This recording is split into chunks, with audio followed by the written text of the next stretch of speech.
Wishmalak Perera. Wishmalak Perera. Tabe. Tabe. Tabe. Tabe! Tabe! Tabe! Wishmalak Perera, Hi, hi. founder and Co-owner. cool cat Yeah. and co-owner and, chef. magician of sorts. I mean, not magician, but yeah, thanks. Magician of flavors. Thank you. I So- mean, not nervous at all, but yeah, go on. No, but it's true, man. Like every time I've been to your place, Tabe, it's just been such a wild delight. Thank I you. remember coming here for the first time. I think this was at when was this? May, somewhere in April. May. I think Soul for Soul Boner. Boner, yeah, when we did the kitchen rave Yeah, with dude, that's where the first kitchen rave in Sri Lanka happened. Your place. them. Yes. That was so. I had been talking to a lot of DJs, artists about that, and I've been wanting to do that for a while. Hang on, can you just get that close to your Oh, mouth sorry. when you talk? Yeah. Okay. So I've been wanting to do that for a while, and then randomly, so this whole thing happened. Shout out to Mahela as well. Amazing photographer. His eye, he captures things, amazingly. So he brought on this guy, Dilika. I didn't know who this person was, and he's like, "Oh, bro, this guy wants to speak to you." So we got together. And Dilika was like, "Oh, I have this idea which I want to do this, like within maybe the first 10 words." And I'm like, "Yeah, no, let's do it. So it was like everything just aligned. Everything just aligned, and and we had a great time. We had a great night that day. I know, Yeah. that was such a wild night. There were some amazing artists who performed that night. Top of my head, Kyoto performed. Then Farshan, Duo Code. Yeah. Yeah. A few. Again, I'm sorry if I'm leaving anybody out. And then there were some amazing cocktails by Andy and the boys from Drunken Lanka. And then you did some stuff. I did the food. And yeah. then, oh, dude, the food was crazy. I Thank mean, you know what? There were people lining outside the kitchen just to get some of that food. I missed out on the food though, because by the time the guys actually came to my side, gone. You should have told me I'd have hooked you up and have, brought you into the VIP section inside the kitchen and Oh, now you know there is a VIP section inside the kitchen. There's always a VIP section next to the chef, Oh, now you know. So you're like an artist of flavors. How did that happen? I mean, again, thank you. That's very kind of you to say. It's me being honest. Yeah. So I mean, I've always wanted to cook. I've always loved to eat, as you can see. Same. And then for me, the best memories I've had was when all of us got together for Christmas and they were cooking. Like my family is a big family with the extended family and all that, and when comes Christmas time, weeks ahead, my mom is preparing stuff, and like 2-3 days prior, like all the aunties, uncles, everybody's in the kitchen. All the dads are like cutting up the meat. All the aunties are doing all the desserts and cooking other stuff, and you get the little kids who get roped in to do peeling and this thing. I was the only little kid, by the way, but yeah, that was my biggest or the fondest memory I've had, and I said I want to do this, and if I can find a way to make money off of it, fine, and that's how I started my career.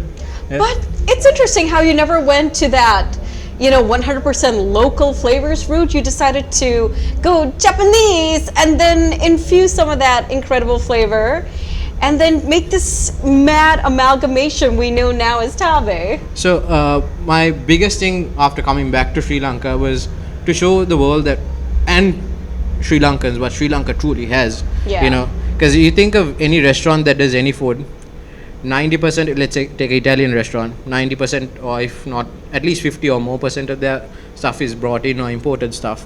There's so much of local good produce that can be this thing.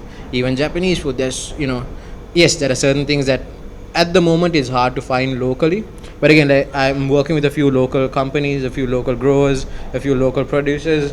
Shout out to Amutu Hatu, Nuan, and a few other guys, again off the top of my head, sorry, I hope people don't get offended, but yeah, these guys are doing some amazing stuff.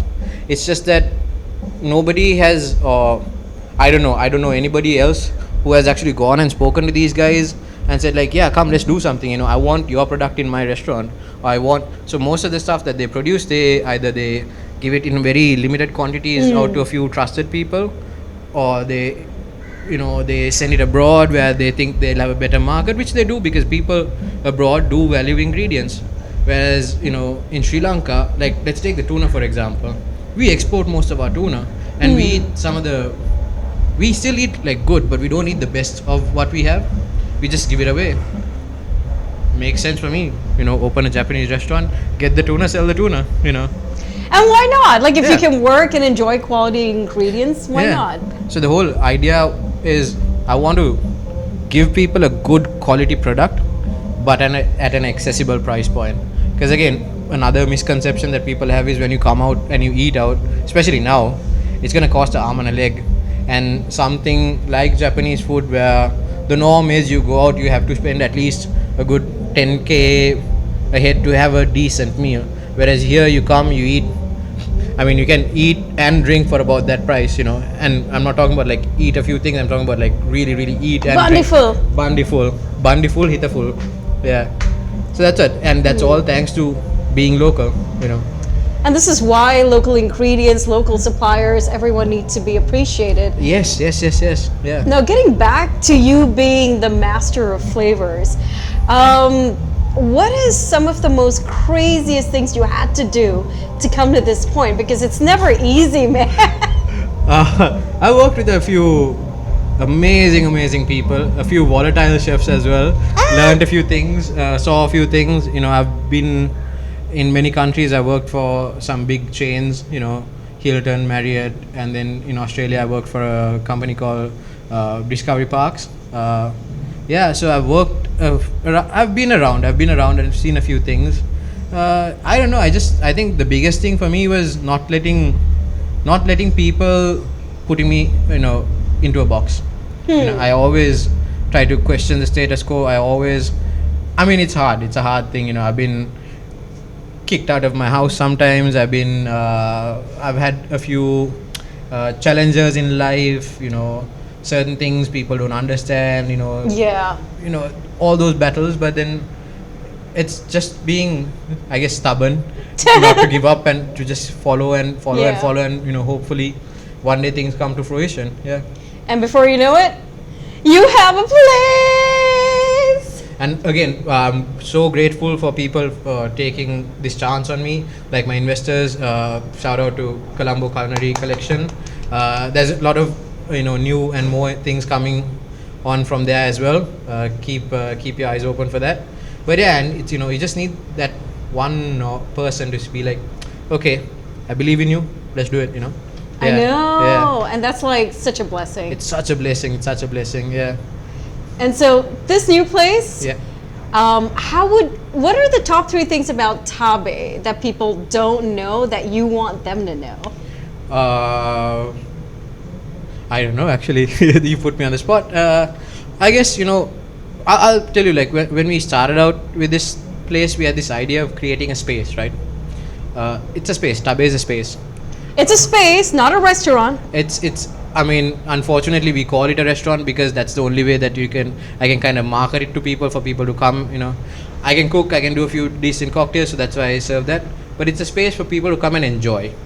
I want them to come and enjoy themselves, enjoy the vibe, enjoy everything. I just want people to come and just enjoy. Don't come here with any expectations. Most of the time, most probably or not, we'll probably let you down on those expectations, because we have a certain other set of rules, that we kind of not follow. But it's how should I say? I just want people to come and just enjoy. Gain an experience of what this is. Hopefully eat some good food, have a chat with the people who are, a part of Tabe, learn a few things, because there's a lot of knowledge that is within these walls as well, that a lot of people don't, or a lot of people take for granted, which I want people to kind of be how should I say, open to experiencing, So that's why I said, don't come with any, preconceived notions of what it might be, what it is. Just come here, just experience it, and learn for yourself. Yeah. That is number 3. Number 2. Okay, number 2. Our food's pretty good. Our food is pretty good. All of it is locally sourced. The ingredients, certain things, I'm working with some local suppliers to create, like soy sauce and all, miso paste and all. We're going to create it in Sri Lanka. What? Yeah. Recently, I'm starting to work with this guy who's an amazing chef, and he has this idea about fermentation and pickling. So we do a lot of fermentation and pickling in house. We are trying to kind of, how should I say, educate ourselves and take you along on a journey of here's things that can be done with this. It's not just, oh, you cook the rice and you serve the rice, the water, what can we do with the water, what can we do with the husk, what can we do with, after the rice is overcooked, what can we do with it. These questions are always in our minds, and whatever comes out of those, these things, we want our guests, they are people coming to our house, people are coming to our Tabe house. I want them to kind of go on this journey with us.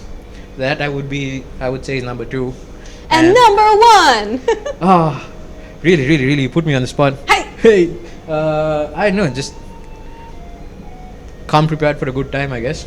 Just like you hear that Chunpan guy, it's a call for you to come. Check out.